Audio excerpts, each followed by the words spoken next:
Hi everyone, welcome back to EV tutorials. आज हम statistics में मीडियन फाइंड करना सीखेंगे। ठीक है, मीडियन क्या होता है? मीन मैंने ऑलरेडी आपको एक्सप्लेन कर दिया है ना, सब तरह के डेटा का, ग्रुप्ड, अनग्रुप्ड, 3 मेथड्स जो मीन फाइंड आउट करने के हैं, सब कुछ मैंने आपको एक्सप्लेन किया है। अगर आपको उनमें से कुछ नहीं आता है और आपने मेरा प्रीवियस वीडियो देखा नहीं है तो डिस्क्रिप्शन बॉक्स में मैंने लिंक भी डाल दिया, आप वहाँ से देख सकते हो, समझ सकते हो। ठीक है, चलिए तो मीडियन स्टार्ट करेंगे। देखिए, सबसे पहले समझिए मीडियन होता क्या है, व्हाट इज़ मीडियन। ठीक है, मीडियन क्या होता है?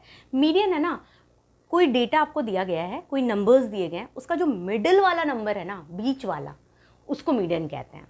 ठीक है, अच्छा, अब जो नंबर्स आपको दिए जाएंगे ना, उसको पहले आप असेंडिंग या डिसेंडिंग ऑर्डर में अरेंज करोगे। That is very important. आपको सबसे पहले उसको असेंडिंग या डिसेंडिंग ऑर्डर में अरेंज करना होता है। उसके बाद बीच वाला जो नंबर होता है वो, अब मैं आपको क्वेश्चन के थ्रू भी समझाऊंगी।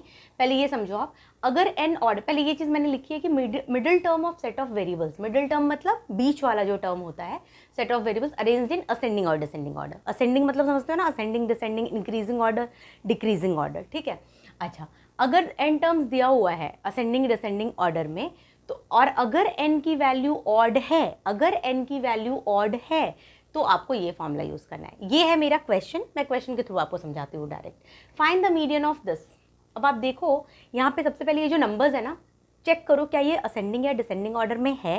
हाँ, तो देखिए 7 फिर 8, 7 से बड़ा 8 फिर 4, ये छोटा हो रहा है, कोई बड़ा है कोई छोटा है, मतलब ये असेंडिंग या डिसेंडिंग ऑर्डर में नहीं है। आप किसी भी ऑर्डर में इसको लिख सकते हो। तो मैं क्या करूँगी, पहले इसको कोई भी या तो असेंडिंग या डिसेंडिंग ऑर्डर में लिख सकती हूँ, तो मैं इसको असेंडिंग ऑर्डर में, असेंडिंग मतलब छोटा से बड़ा है ना, स्मॉलर टू बिग। तो चलिए असेंडिंग ऑर्डर में करते हैं। सबसे छोटा कौन सा नंबर है?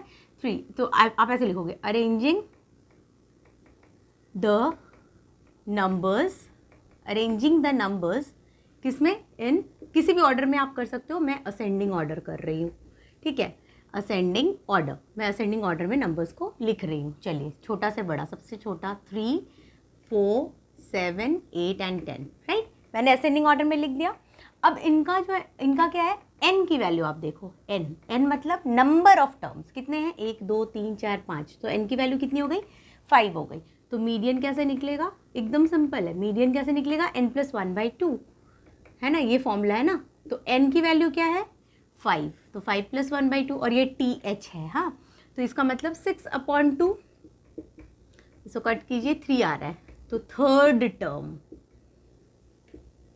समझो आप, आंसर मेरा 3 नहीं आया है, answer is not 3, third term answer है। थर्ड टर्म मतलब क्या, फर्स्ट सेकंड थर्ड, ये जो आपने ऑर्डर अरेंज किया ना उसमें का थर्ड। हाँ, इसमें का थर्ड नहीं, क्वेश्चन में जो दिया उसमें नहीं, जो आपने ऑर्डर में पहले असेंडिंग ऑर्डर में लिखा उसमें आप चेक करोगे, फर्स्ट सेकंड थर्ड, तो ये थर्ड वाला ये है ना, आप समझे, थर्ड है ना, तो फर्स्ट सेकंड एंड थर्ड, यानी आंसर मेरा क्या है, 7 इज माई आंसर। समझा, ये जो TH है ना, इसका मतलब अब आपको समझ में आ गया होगा, है ना। मतलब अपन जैसे यहाँ पे आंसर मान लो 1 आता तो फर्स्ट होता, अगर यहाँ आंसर कट करके 2 आता तो सेकंड होता, 3 आया तो थर्ड हुआ, 4 आता तो फोर्थ, है ना। 1 2 3 को ही फर्स्ट सेकंड थर्ड बोलते हैं, अदरवाइज आगे आप जाते जाओ तो हर जगह पे फोर्थ फिफ्थ, है ना। TH समझ में आ रहा है, फोर्थ फिफ्थ सिक्स्थ, ऐसा एंड सो ऑन। ठीक है, तो ये, तो यहाँ पे मेरे को आंसर क्या मिला, थर्ड टर्म आंसर मिला। Third, 3 is not my answer. हाँ, कंफ्यूज मत होना आप, थर्ड टर्म। और किसका थर्ड टर्म, जो आपने असेंडिंग ऑर्डर में किया उसका third term, very important. Okay, चलिए, कई बार ऐसा मैंने चेक किया पेपर जिसमें ना 3 आया, आंसर 3 लिख दिया बच्चों ने। हाँ, ऐसे नहीं, 3 इज नॉट माई आंसर, ये जो मैंने असेंडिंग ऑर्डर में किया उसका थर्ड टर्म मेरा आंसर है, यानी 7 इज माई आंसर।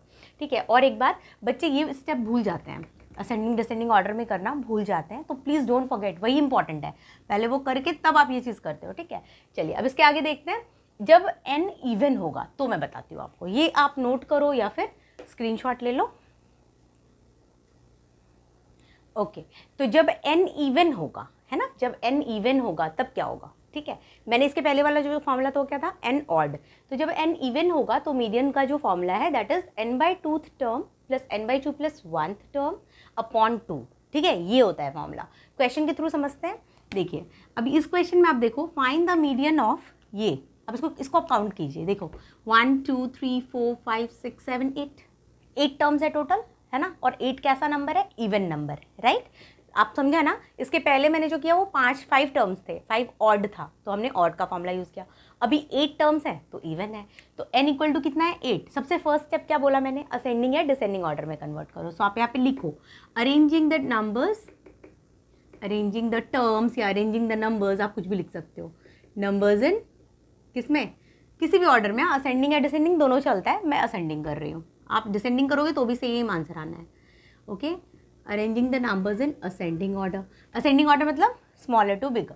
स्मॉलर सबसे छोटा कौन सा है, 4, देन 8, 4 हो गया, 8 देन नहीं सॉरी हाँ 4 के बाद 6 आएगा राइट, 4 6 देन 8 देन 8 नहीं आएगा 7 आएगा सॉरी, 4 6 7 8 देन 10, 4 6 7 8 10, 4 6 7 8 10 देन 12 15 और 20 ना, 12 15 20 1 2 3 4 5 6 7 8 1 2 3 4 5 6 7 8। ओके, आगे हो गया ascending order. Now after this what, अब n देखो आप क्या है, n मतलब number of terms, 1 2 3 4 5 6 7 8, so n is 8।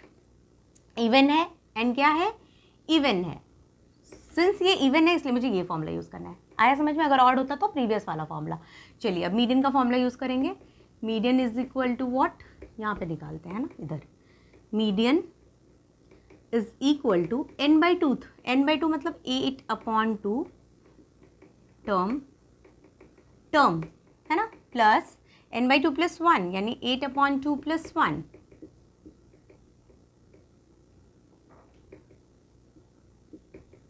वंथ term and upon 2 है ना, अपॉन 2 नहीं भूलना है, ये फॉर्मूला में ही है। ओके चलिए, तो ये क्या है, फोर्थ टर्म राइट, सो फोर्थ टर्म प्लस, देखो आप 2 4 जा 8 होता है and plus 1, 4 plus 1 is how much 5, तो फिफ्थ टर्म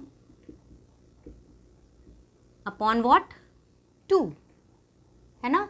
टेक केयर, मैंने कहा था 4 प्लस 5/2 नहीं, fourth term plus fifth term है ना, तो फोर्थ टर्म देखो आप क्या है, असेंडिंग ऑर्डर हमने कर रखा है, उसका फोर्थ टर्म देखना है, फर्स्ट सेकंड थर्ड फोर्थ, ये फोर्थ टर्म है यानी 8 प्लस फिफ्थ टर्म क्या है, first second third fourth fifth right, 10/2, so 18/2 which is 9। अच्छा, सो 9 इज माई आंसर। समझ में आया, तो ये बात समझ में। अब देखो 9 is my answer, 10 plus 8/2 18/2 which is 9। तो अब देखो आप, तो इसका मीडियन क्या हुआ बच्चों, इस क्वेश्चन का मेरा मीडियन क्या हुआ, इस क्वेश्चन का 9। गॉट इट, आपको समझा, ठीक है। यहाँ पे हम लोग ये टर्म निकाले थे, ये टर्म निकाले थे, अपॉन 2 किए थे। अब ऐसे नहीं कि 9th टर्म ढूंढने लगना आप, ऐसा नहीं है। या ये करने के बाद ये जो 9 है ना, that is only the median of these numbers. आया समझ में, क्लियर हुआ ये बात, ठीक है। तो जब इवन रहेगा तो ये फॉर्मूला यूज़ करना है, और ऑड रहेगा तो मैंने इसके प्रीवियस वाला बताया वो यूज़ करना है, ठीक है। चलो अब इसके बाद देखते हैं, ये तो एकदम सिंपल वाला मैंने आपको बताया, एकदम बेसिक वाला है ना, रॉ डेटा आपको दिया हुआ है, रॉ डेटा का आप मीडियन कैसे निकालोगे ना। अब चलो एक हम लोग टैबुलेटेड मतलब कि अनग्रुप्ड डेटा देखते हैं। अच्छा, अनग्रुप्ड डेटा देखने के पहले ना एक ये वाला क्वेश्चन भी हम लोग देख लेते हैं। हाँ, थोड़ा सा अलग है, इसमें अलग चीज़ फाइंड करना है। मीडियन आपको ऑलरेडी गिवन है, ठीक है। इसके बाद मैं अनग्रुप्ड डेटा का क्वेश्चन बताती हूँ। पहले ये आप देख लो, एक क्वेश्चन, ये इंपॉर्टेंट क्वेश्चन है। कुछ डेटा आपको ऐसे दिया हुआ है, following numbers are written in descending order. मतलब अभी तक जो क्वेश्चन हमने किया दो, उसमें हम लोग डिसेंडिंग ऑर्डर में अरेंज करते थे, डेटा दिया हुआ रहता था। अभी यहाँ इस क्वेश्चन में वो कह रहा है कि डिसेंडिंग ऑर्डर ऑलरेडी किया हुआ है ना, डिसेंडिंग ऑर्डर में ऑलरेडी ये डेटा दिया हुआ है आपको। पर आप देखो डेटा कैसे एक्स में है, आप देख रहे हैं, first data first second third और फोर्थ देखो x-3 है, फिर फिफ्थ x-8 है ना, वेरिएबल्स हैं। If there median is 39, median आपको दिया हुआ है, find the value of x। तो आप क्या करोगे, सबसे पहले चूंकि ये ऑलरेडी डिसेंडिंग ऑर्डर में ही है तो हमें अरेंज करने की तो ज़रूरत है नहीं, हम सीधा सीधा n की वैल्यू देखेंगे। n मतलब नंबर ऑफ टर्म्स कितने हैं, चलिए 1 2 3 4 5 6 7 8 9 10। n कितना है बच्चों, 10 है राइट। ओके, अब n 10 है और n 10 कैसा नंबर है, ऑड या इवन, इवन, तो इवन वाला फॉर्मूला लगेगा ना। चलिए क्या होता है formula, median is equal to what, अभी जस्ट हमने देखा था, n/2th term plus n/2 plus 1th term है ना, डिवाइडेड बाई 2 था ना, ऐसे करके डिवाइडेड बाई 2। तो ये जो डिवाइडेड बाई 2 है उसको हम यहाँ पर भी 1/2 ऐसे लिख सकते हैं ना, आप समझ रहे हो ना। अपॉन पूरा 2 करो या ऐसा 1/2 लिखो, एक ही बात है ना, डिवाइड ही कर रहे हैं ना, पूरे को 2 से डिवाइड करना है, तो ये हमने बाहर लिखा, ठीक है। चलिए अब ये 1/2 बाहर रहेगा, विल सॉल्व इट। n की वैल्यू 10 है, so 10/2 2th term right, then plus again 10/2 + 1,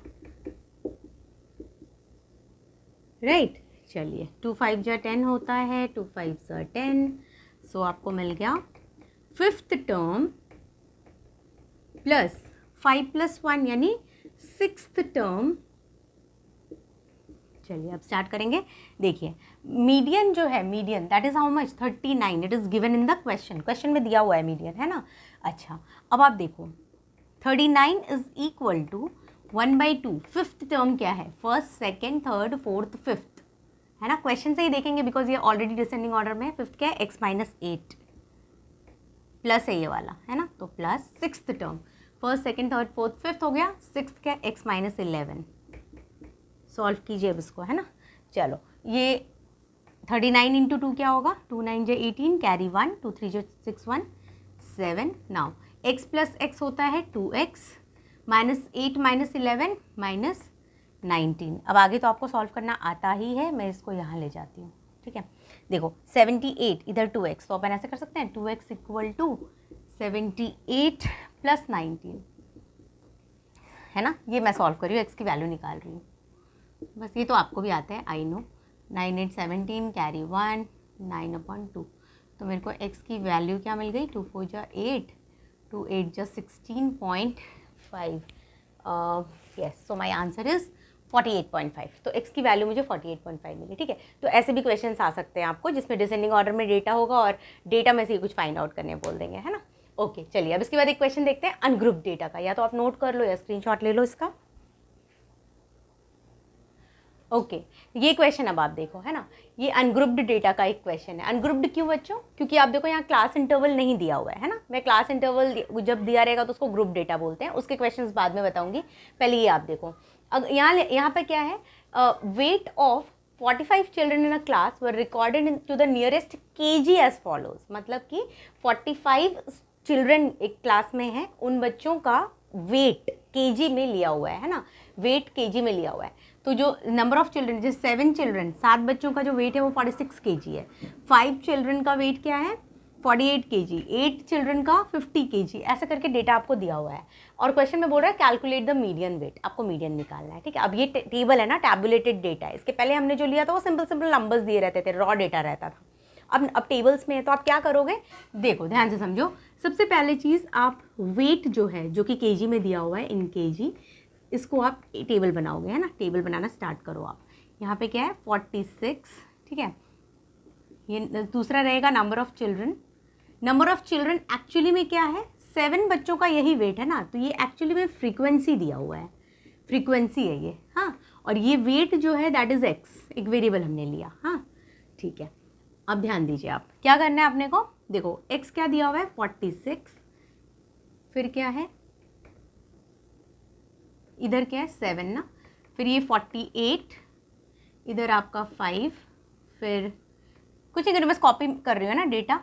फिर क्या है 50, इधर 8, फिर आपका क्या है 52, 12, और क्या है 53, 10, और क्या 54, 2, और 55।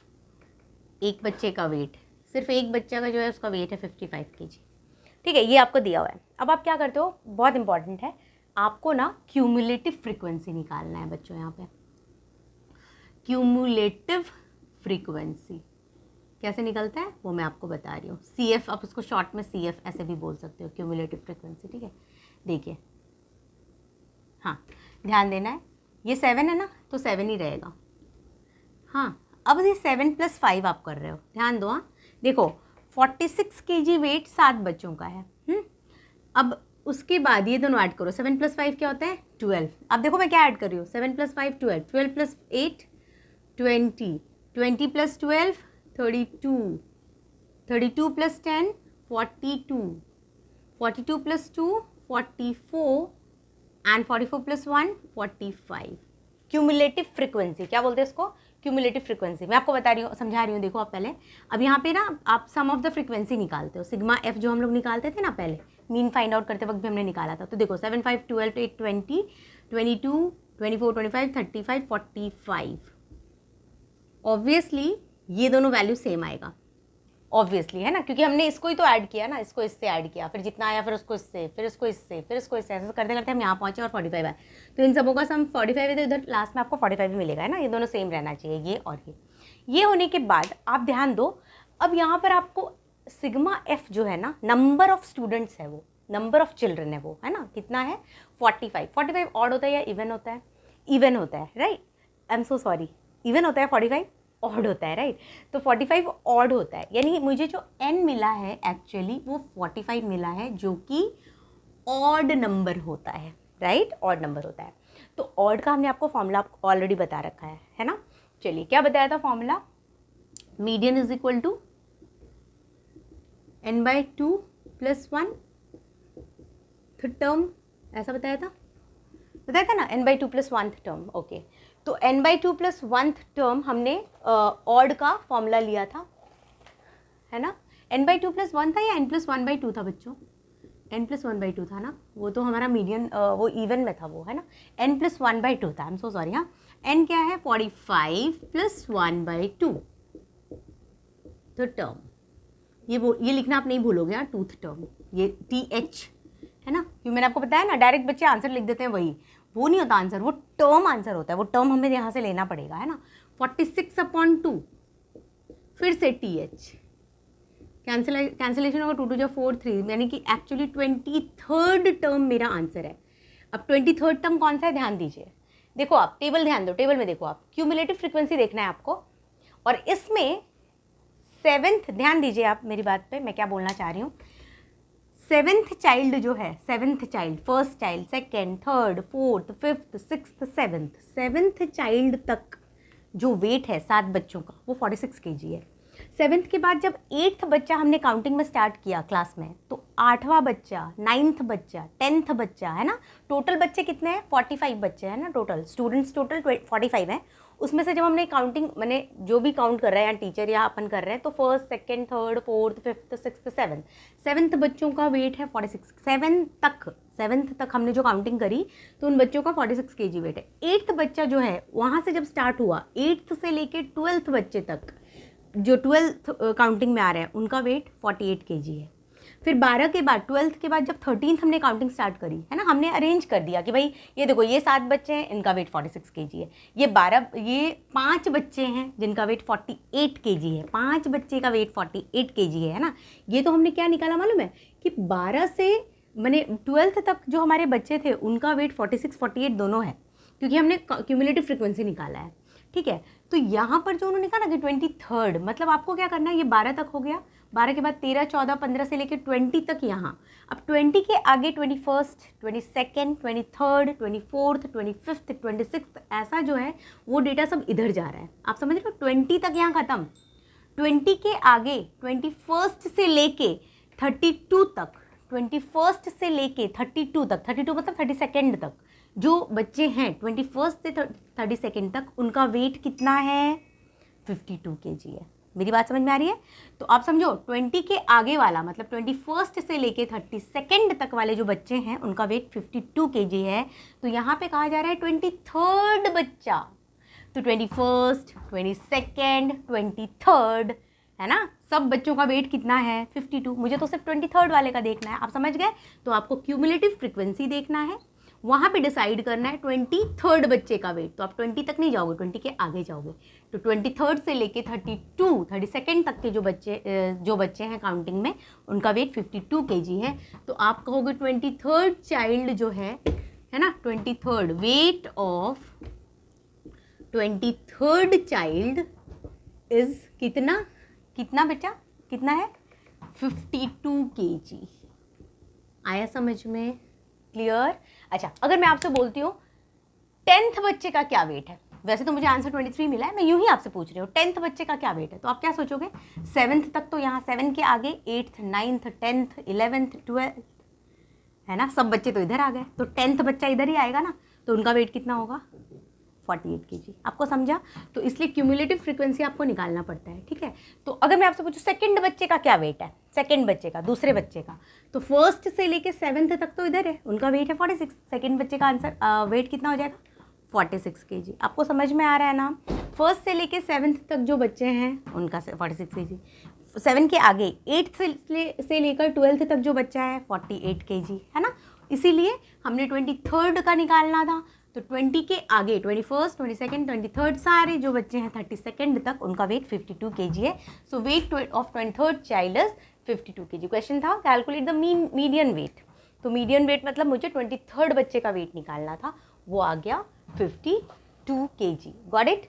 तो मीडियन वेट में क्या लिखूंगी? 23rd चाइल्ड, यहाँ आप wait of 23rd child is 52 kg लिखो, और ये भी आप लिख सकते हो मीडियन वेट, क्योंकि क्वेश्चन में यहाँ दिया है ना median weight. So median weight is equal to 52 kg। yes, is it clear? I hope it is clear, right? yes, okay। तो बस ऐसे ही करके हम लोग अनग्रुप डेटा का क्वेश्चन करते हैं, ठीक है? चलिए, ओके। अब इसके बाद है ना ग्रुप डेटा का भी क्वेश्चंस मैं आपको कराऊंगी। ग्रुप डेटा मैं सोच रही हूँ वीडियो ज़्यादा लॉन्ग ना हो जाए, इसलिए मैं क्या करती हूँ, इसके बाद हम लोग एक न्यू वीडियो बनाते हैं जिसमें मैं ग्रुप डेटा के क्वेश्चंस रखूँगी, ठीक है? तो अगर किसी को सिर्फ रॉ डेटा और अनग्रुप डेटा देखना तो वो ये वीडियो में उनको शॉर्ट जाएगा, ठीक है? तो चलिए, तो फिर हम लोग नेक्स्ट वीडियो में मिलेंगे जिसमें मैं आपको ग्रुप डेटा के क्वेश्चंस बताऊँगी। ओके, इसको या तो आप नोट कर लो या फिर स्क्रीनशॉट ले लो। कुछ फिर भी डाउट हो रहा है तो please ask me in the comment box. Okay, चलो, thank you so much for watching. Good bye.